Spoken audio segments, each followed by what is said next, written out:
One of the most devastating diagnoses a family or a senior can get is that of Alzheimer's and dementia.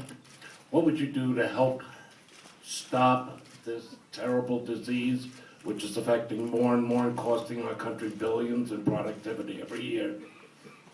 Well, I think what we have to do for all devastating diseases, if you know somebody that's suffering from Alzheimer's, it's devastating.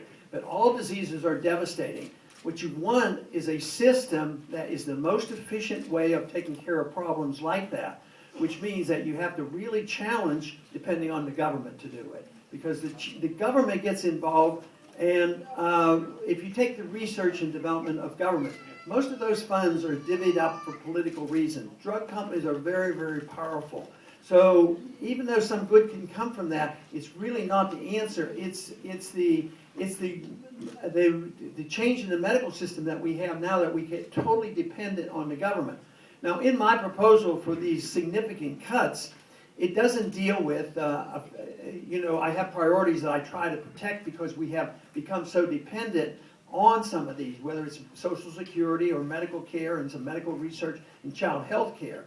I'm trying to get a system where we can work things out and take care of people like that. But if we continue to do what we're doing, whether you're sick or not sick, you're not going to get anything. And Social Security will collapse if we collapse our currency. So whether it's Alzheimer or cancer or whatever, the most efficient way to solve those problems is not through dependency on government, because all those funds are allotted for political reasons, and they're not necessarily the most efficient. To assume if the government doesn't do it, it won't happen is a false assumption, because if the government's on our way and we became prosperous again instead of a shrinking middle class, there will be more funds. Even in spite of all this, there are some very wealthy people in this country who do put a lot of money into research. There'd be hundreds, if not thousands, of more people who would have these funds available. If we would have stuck with this, hospitals that were run by churches and others, we wouldn't be facing this crisis. Even in the midst of all these problems that we have, even today in Galveston, Texas, we have a hospital that takes care of burn patients and children, and they're not charged. So the confidence has to be placed.